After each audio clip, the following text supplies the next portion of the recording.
جو مسجد میں بنا کسی مجبوری کے کرسی میں بیٹھ کر نماز پڑھتے ہیں وہ مسجد کی توہین کرتے ہیں.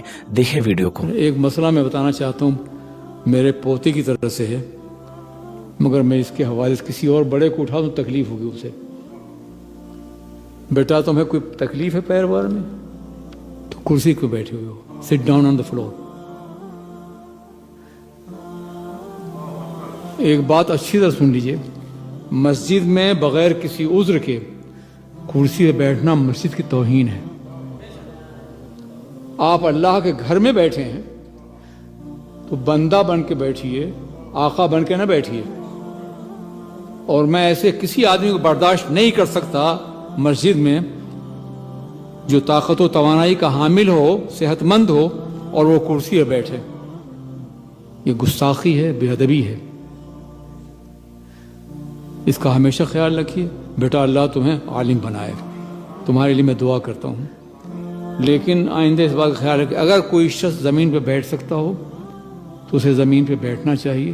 یہ اللہ کا گھر ہے، یہ کوئی پارلیمنٹ ہاؤس نہیں ہے اور کوئی مشورے کی سرزمین نہیں ہے. اور کرسی بیٹھنے میں بھی اس بات کا خیال رکھیں کہ کرسی ایسی ہی استعمال کی جائے جو ضروری ہو. مثال کے طور پر میں نے بارہا یہ کہا ہے کہ یہ کرسیاں نماز کے لیے یوز مت کیجیے. میں نے ہٹوایا اور لوگ پھر لاتے ہیں. جانتے ہیں کیا ہے اس میں؟ اس کرسی میں آرام شامل ہوتا ہے اور فاصلہ بڑھ جاتا ہے، جماعت میں فصل واقع ہو جاتا ہے. کرسی کا استعمال صرف اتنا ہونا چاہیے کہ جماعت میں فصل نہ ہو، دائیں اور بائیں نمازی ان سے جڑے رہیں. آپ نے حرم شریف کی کرسیاں دیکھی ہیں؟ تو یہ ہے، اگر بیٹھنا بھی ہے تو کوئی ایسی کرسی استعمال کریں جو کم سے کم جگہ لے اور بے ادبی اور گستاخی کے مرادف نہ ہو. اس بات کا ہمیشہ خیال رکھیے.